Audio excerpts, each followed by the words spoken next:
It's pointless having somebody go in there, whack up a lot of detectors, wire them up, and then tomorrow you ask him where's the cabling running, and he's got no idea. Redline the drawings so that you know it goes from here to there to there to there.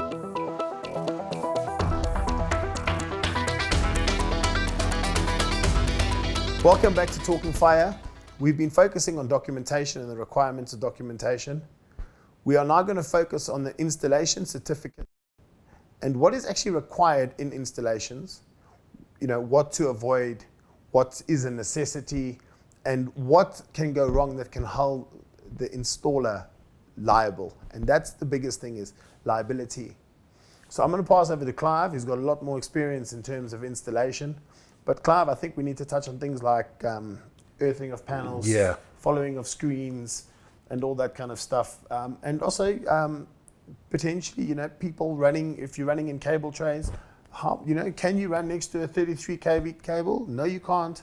So I don't know. Is that what I've been doing wrong? quite potentially, yes, in your panel. Right. So I don't know if those are the kind of things, and just, obviously with the change of PH30 from FR20, although you still see FR20, I don't know where people get it from, but there's no longer the need, obviously, to run Bosel and all that kind of stuff, and there's clips available. So I'm going to leave that over to you, just to touch on a few things and a few things that you've come across in the field that you find are concerning, and that you think you should share with other installation companies, end users, so that they know what to look out for. Good stuff, yeah. All right, so as Hilton said, on the documentation requirements, there is a certificate that's signed off for the installation. Whoever signs that certificate is saying, I've installed this installation and it's done according to SAN standard. There's a whole lot of stuff that's involved there. You got if you're using PVC conduit, you have spacing of metal saddles 500 millimeters. If you're using steel saddles, it's obviously longer. And this is to protect the installation. And the question was always asked about, why do you need this? I mean, if the building's burning, all the cables are burning off. It's not for that. It's to protect the system to continue working so that the alarm can continue sounding and so on. That's why we use PH30 on 24 evac systems and so on. The most important problems that I found is that the screens are not carried through. So remember that an addressable system is basically a microprocessor that's interrogating individual points along the line. So if your cable integrity is not right, if you haven't got screens protecting the data, you're going to have issues. You're going to have communication problems. You're going to have false alarms. You're going to have all sorts of rubbish like that. On the cabling, running the cable on a cable tray next to a 3 kV line, no, it's not recommended because you're going to have interference, and running near to fluorescent lights. So fluorescent lights are a huge source of interference because they create a lot of high frequency noise.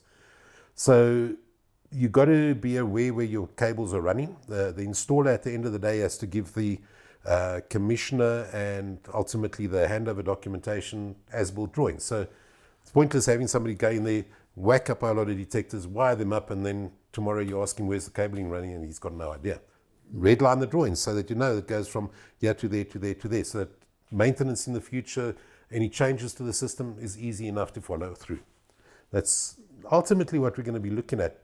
When the installer is doing the installation, if he's been told to put heat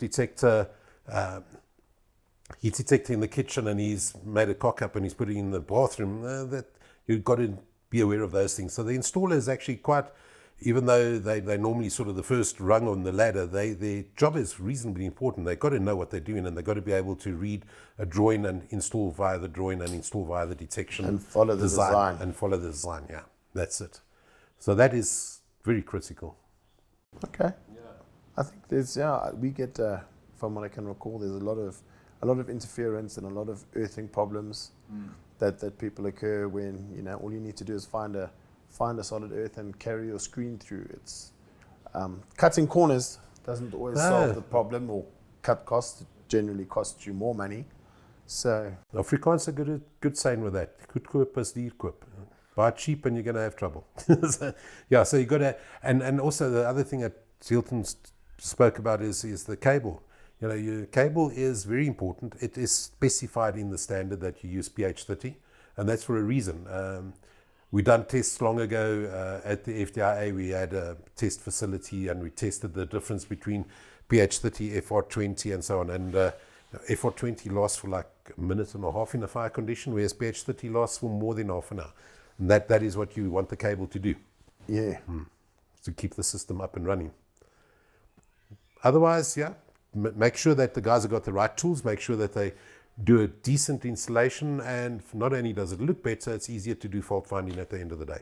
Marked up drawings, yeah, that's And about once all I again, can you say. know, I think there's, you know, you can get competent cablers. If someone's just running a cable, make sure that they've done the relevant courses and that they, you know, have been educated to do it correctly. Yeah. I think education is king, and the more that's what competent it's people about. are for whatever Yeah. they're doing, the better the installation is going to be.